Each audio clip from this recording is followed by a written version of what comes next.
Hey guys, it's Sam Helix, and today we're going to talk about tricks you can use in your reverb. So before we get into this topic, last week I released a new track. It's a remix for In the Middle by Zed. It already reached the top 100 in the spinning talent pool, so it's really awesome. If you haven't checked out the track, link is down below. So last mini masterclass I told you guys about how to bust your reverb, and today we're going to talk about some cool tricks you can use with your reverb when it's bust. These tricks can range from distorting your reverb to sidechaining options, and that's why it's really cool to have your reverb bust.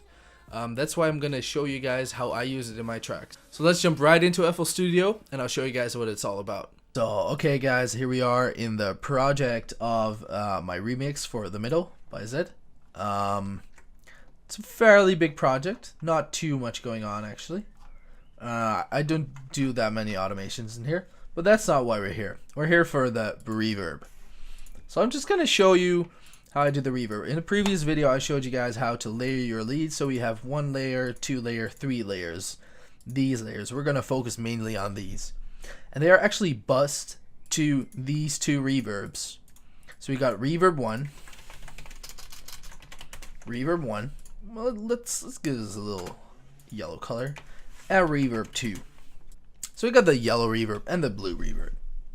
So first of all, I bust the reverb, just regular reverb, Valhalla Room, just like I pretty much always do. This one has got a filter on it, so I filtered out the frequencies. And like, here's the first thing, like you can filter out the frequencies where the leads are in. So you have the leads going on, but you don't want the reverb to drown your lead.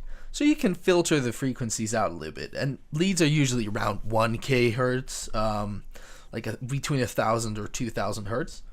So you can look around there, just see where your lead peaks, and just dip it a little bit. For the rest, I cleaned up the reverb by taking off the low end, of course. So that's the cool thing about busting your reverb. You can actually process it afterwards. So that's basically what I did for that, and then I just put some kickstart on it to make it really go, make it more pumpy, which is really cool. You get this nice effect going on right here. Without the reverb, without just this reverb, sounds nice. Even when it stops, when it starts to when the notes stop, you still have reverb. You still hear that reverb go, triggered by the kickstart.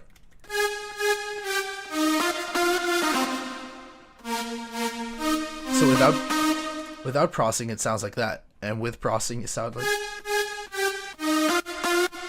So it's a lot more pumpy. There's a lot more going on, and it's a lot cleaner. Then we got the second reverb.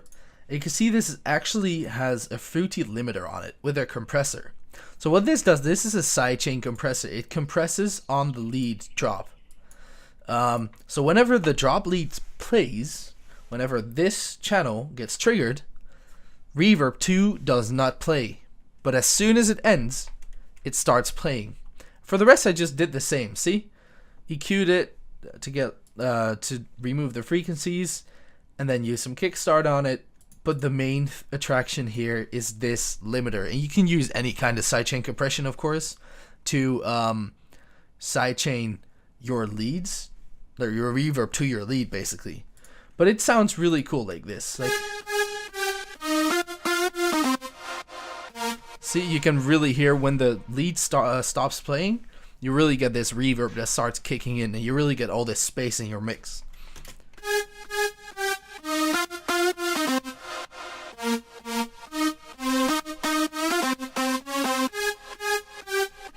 And that's basically it. And then we have this main reverb that is always playing, but it just has a kickstart on it. So as you can see, the second reverb is actually there to catch a lot of the emptiness that is going on after the lead has stopped. And even after the drop has hit,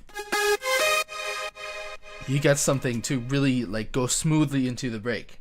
And I think that is very interesting about processing your reverb and having some tricks with that. You can also distort your reverb. I did that in one track.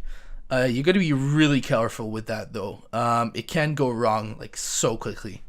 But you can put some distortion on there and then turn down the volume of the whole reverb bus.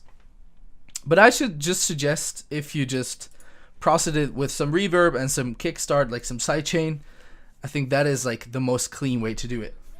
So I hope you guys learned something new about tricks you can use for your reverb. If you guys are eager to learn more, there's a link to my Discord in the description. We do feedback sessions every week on Feedback Fridays. So if you do want professional feedback on your tracks from other producers and from me, this is a great chance to do so. So if you did like this video, please hit the like button. Also, if you want to see more, subscribe to my channel, hit the bell icon to get notified. Also check out my socials right over here, and I'll see you guys in the next one.